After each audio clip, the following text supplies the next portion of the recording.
직원들이 높은 기대를 주었을 때 실패한다면 경영자들은 어떤 피드백을 줄 수 있을까요? 어떻게 피드백을 주냐? 네. 그 야단을 쳐야죠.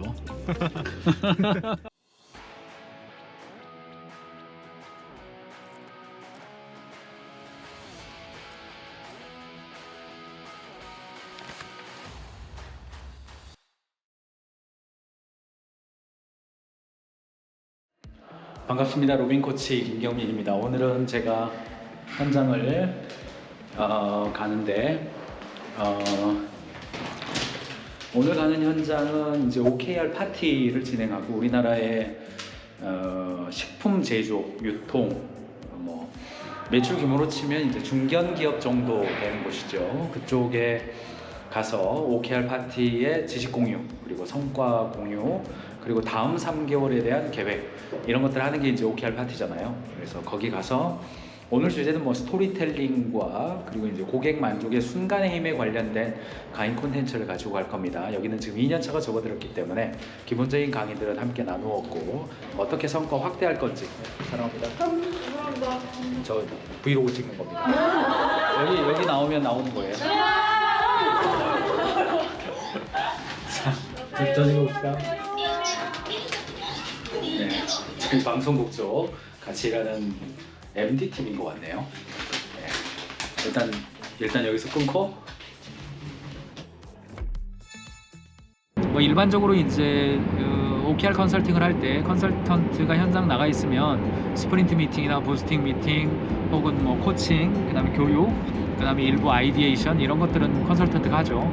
근데 이제 OKR 파티 할 때는 아무래도 제가 직접 가서 3개월에 한 번씩은 직접 가서 거기 있는 리더들 교육하고 또 일부 클리닉 해주고 하는 그런 작업들이 있죠. 그래서 오늘 거기 가는 날인데 지금 뭐 연초기 때문에 제가 OKR 파티 현장 꽤 많이 갑니다만 오늘은 제가 여러분들이랑 조금 이야기 나눌 수 있는 여유가 있어서 카메라를 가지고 나왔습니다. 아마 잠시 후에 거기 도착하면요, 그 현장은 아마 이 공장이기 때문에 보안 시설이라든가 이런 게 굉장히 중요해요. 그래서 저도 그거 지켜줘야 되니까 아마 그거는 아마 강의 끝나고 아마 나올 때 여러분들이랑 좀 다시 이야기 나눌 수 있을 것 같습니다. 잠시 후에 뵙죠. 네, OKR 파티 마무리를 하고 나오는 길입니다. 오늘은 여기가 이제 식품 제조 관련된 기업이기 때문에 관련돼서 지금 식품 유통 트렌드들 그리고 OEM, ODM 제조 단계에서 기업이 처음에는 이제 제조 단계에 멈추다가 유통 단계로 넘어가고 유통 단계에서 브랜드 단계로 넘어가는 일이 굉장히 이제 쉽지 않은 일입니다. 그 과정에서 이제 어떤 지식이 필요하고 또 어떤 노하우가 필요한지 그런 샘플들을 조금 제시해 드리고, 특별히 이제 2023년 첫 번째 OKR 제목을 잡는 단계이기 때문에 OKR 제목에 관련된 어떤 방향으로 좀 하는 것이 바람직하다, 이런 이야기들을 강연을 통해서 나누고 왔습니다. 자, 이제 집으로 출발하겠습니다. 오늘은 저랑 같이 저랑 동행해 주고 있는 인턴 연구원, 반갑습니다. 인사하세요. 네, 안녕하세요. 저는 인턴 연구원 제이콥이라고 합니다. 네, 반갑습니다. 자, 오늘 일정 마지막 일정입니다. 오늘 일정 마치고 사무실로 돌아가서 사무실에서 이제 녹화하는 일정이 하나 있는데 거기까지 하면 오늘 제 일정은 다 소화하게 되는 것 같습니다. 아무래도 이제 기업마다 OKR 파티는 3개월에 한 번씩 돌아오는 어떤 중요한 사람들이 만나서 함께 전략적인 방향성도 이야기하고 그렇기 때문에 그 경우는 제가 직접 현장을 가는 경우가 좀 있습니다. 그래서 리더분들이니까 이 기업도 제가 한 1년 좀 넘게 만나는 것 같아요. 그래서 OKR 파티 때만 만나도 지금 5번째 만나니까 벌써 이제 뭐 하는지, OKR 제목이 뭐였는지 대략 감을 잡고 있고, 한 참여하시는 분들의 어떤 그 팀장 리더십의 근육 또는 그들의 현장의 상황들, 또 그들과 함께하고 있는 직원들도 제가 종종 봤기 때문에, 현장 가서요 봤기 때문에 그 맥락에 맞게끔 좀 이야기해주고 돌아가는 길입니다. 뭐 여기가 남동대로, 여기가 인천입니다. 인천이고 공단 지역이기 때문에. 근데 이런 데가 문제가 뭐냐면 지하철이 안 들어와요. 지하철이 안 들어오기 때문에 직원들을 뽑으려면 그 차가 있어야 되잖아요. 근데 차가 없는 경우는 출퇴근이 굉장히 어렵고, 지자체에서 버스를 연결해서 중소기업의 채용 상황을 개선해 주겠다 이렇게 얘기는 하지만 실제로 그게 구현되기까지는 상당한 시간이 걸리고 협조도 필요하고 그런 일이 있어서 이쪽에서 일하고 계시는 사장님들의 가장 그 경영자의 가장 큰 애로사항은 뭐냐면 사람을 뽑아야 되는데 뽑으면 기숙사를 줘야 돼요. 기숙사를 줘야 되는데 기숙사가 주는 걸로 끝나지를 않아요. 거기가 관리 이슈가 발생하고요, 청소 이슈, 안전 이슈, 보안 이슈, 게다가 이제 외국인 노동자들도 꽤 있기 때문에 이 문화적 차이에서 발생하는 이슈들 굉장히 많이 발생합니다. 이런 것들이 이제 현실적으로 발생하는 문제입니다. 이제 결과적으로는 어떤 관점이 필요한 거냐면 회사가 방향을요, 기존에 하던 일들, 이제 대기업의 하청이 경우가 많기 때문에 기존에 하던 일을 좀 뛰어넘어서 지하철 가까운 곳에 출장소 혹은 사무소를 세팅할 수 있을 정도의 비전, 그 방향성 먼저 잡고 그 지하철에서 가까운 곳으로 채용 공고를 내거나 인재가 좀 올 수 있는 곳으로 로케이션을 좀 한번 좀 내보는 거, 이런 고민부터가 현실적인 고민이에요. 그래서 여러분들도 좀 이런 사정들을 좀 알고 계시면 좋겠다 이런 생각이 듭니다. 네, 오늘 날씨가 조금 흐린 날씨입니다. 안말사거리 송도 국제도시가 바로 옆이구나 여기가. 네. 로빈 물어보고 싶은 게 있습니다. 네, 이야기하세요. 만약에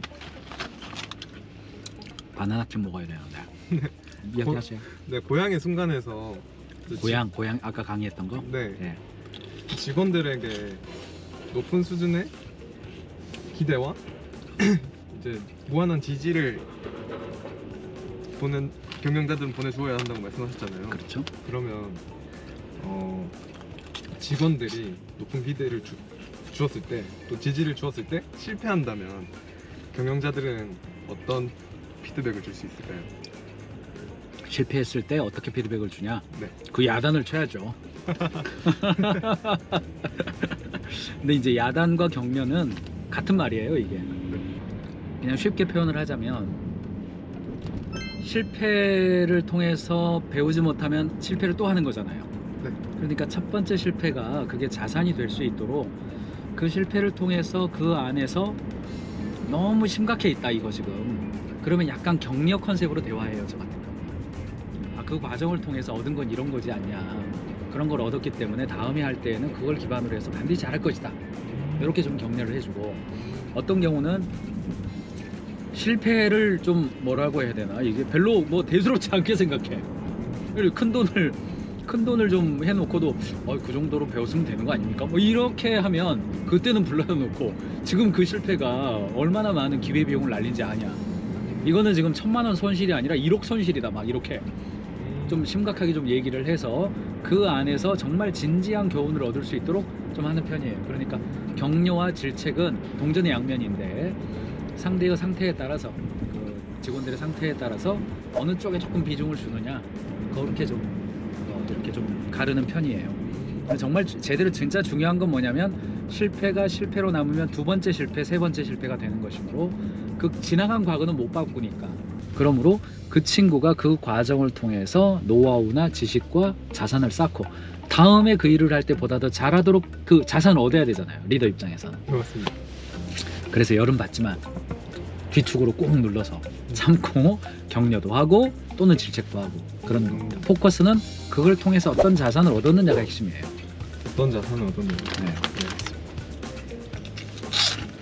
그 돈, 섹스, 권력이라는 책이 있어요. 그 나온 지가 꽤 됐는데 사람들이 처하는 유혹이 세 가지가 있는데 첫 번째가 돈이고, 두 번째가 성적이고, 세 번째가 권력인데 앞에 두 개는 그게 그거라는 것을 알고 있대요. 주의하면 그걸 경계할 수 있대요. 그런데 세 번째 권력이라고 하는 것은 자신이 그것에 취해 있는지 모르는 상태에서 중독된다는 거예요. 그래서 그 책의 저자 이름이 지금 생각 안 납니다만, 저자는 권력을 다스릴 수 있는 최선의 방법은 권력을 갖지 않는 것이다. 상당히 공감이 돼요. 뭐 대통령 권력, 대한민국에서 가장 큰 거죠. 그 다음에 CEO, 재벌의 총수, 굉장히 그 존경스러운 사람이 신문 기사나 언론에 그 실수해버린 거 있죠. 전 누구나 그런 상황에 처해지 않았기 때문에 그렇지, 그런 상황에 노출되면 어떻게 될지 몰라요. 똑바로 살아야 됩니다.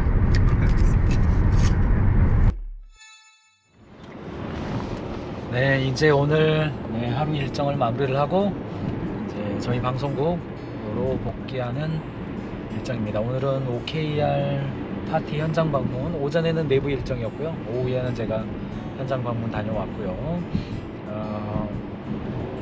이런 포커스를 좀 보시면 좋을 것 같아요. OKR을 처음에 시작할 때는 OKR이라고 하는 제도가 어떻게 다르냐, 기존의 MBO나 KPR은 뭐가 다르냐, 여기에 이제 많이 포커스가 되어 있었다면, 이제 좀 시간이 흐르면 그런 제도적인 측면보다도 어떤 그 안에서 담겨져 있는 그 소프트웨어가 굉장히 중요하거든요. 그래서 그 다음 단계가 되면 팀장들이 어떻게 커뮤니케이션을 잘 해주느냐의 이슈가 되고, 그 다음 단계가 되면 실무자들이 얼마나 현장에서 창의성 있게 그리고 업무 개선을 해 나가느냐, 그렇게 이슈가 되는데, 마지막 단계는 결국은 피드백 단계가 됩니다. 현장 구성원들이 얼마나 자신의 일에 있어서 피드백을 해서 하던 일을 보다 더 잘할 수 있도록 격려하고 촉진하느냐의 이슈가 돼요. 그래서 그런 관점에서 여러분들이 롱텀을 가지고, 처음에는 제도적 측면, 두 번째는 커뮤니케이션과 소통의 측면, 마지막은 실무 그룹들이 얼마나 피드백을 잘해서 자기 업무에 개선이 되어지느냐, 이런 측면으로 생각하시고 가시면 되겠습니다. 자, 이게 한강이잖아요. 이렇게 저희가 양화진 공원 근처에 저희가 있습니다. 네, 거의 다 왔네요. 네, 오늘 외부 일정을 마무리하고 사무실로 다시 돌아가는 길입니다. 아까 처음에 저랑 이 엘리베이터에서 저희 MD들 같이 만났었죠. 네. 현장을 가면 저도 제가 경영자이긴 하지만 현장을 놓치지 않고 계속해서 일주일에 현장 일정들을 지속적으로 소화하려고 노력을 하는데, 그것은 경영자가 현장을 떠나가고 후방에만 있으면 그냥 조직은요, 그냥 거의 100% 진보화된다고 봐야 됩니다. 그런 점에 있어서 제가 경영자, 팀장, 그리고 때로는 실무자들을 직접 만나려고 계속 노력을 하고 있습니다. 사랑합니다. 사랑합니다. 제 방으로 들어와서 오늘 하루 일정 마무리하겠습니다. 여러분들도 현장에서요, 이렇게 오늘은 뭐 현장 직원들이 많은 곳이잖아요. 그런 곳들 보면서 피드백하고, 그런 분들이 현장 지식을 쌓아가면서 어떻게 조직의 실력을 올릴 거냐, 어떻게 전통 산업에서 디지털 산업으로 혹은 B2B에서 B2C로 확장할 거냐, 이런 과제들 도전하시고 성과 이루셨으면 좋겠습니다. 비즈니스는 사랑입니다.